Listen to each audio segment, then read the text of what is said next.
Nepal, gateway to the Himalayas.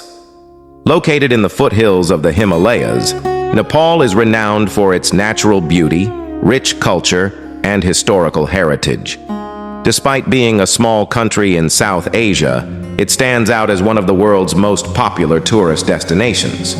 Natural beauty of Nepal. Nepal's most famous attraction is its natural beauty.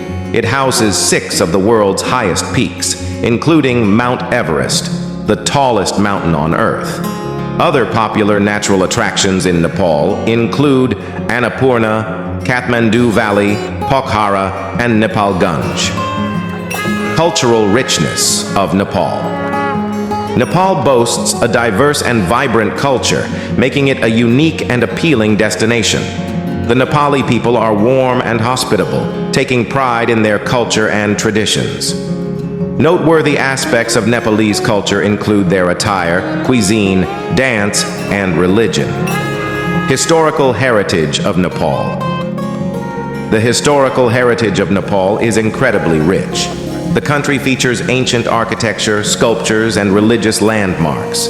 Some notable historical sites include Kathmandu Durbar Square, Bhaktapur Durbar Square, Pashupatinath Temple, Pokhara Durbar Square, and the Buddhist Stupa. Best time to visit Nepal. The ideal times to visit Nepal are during the autumn, September-November, and spring, March-May seasons, when the weather is pleasant. Nepal's official language is Nepali, but English is widely understood and spoken. Currency and visa. The currency used in Nepal is the Nepalese rupee, NPR. A visa is required for travel to Nepal.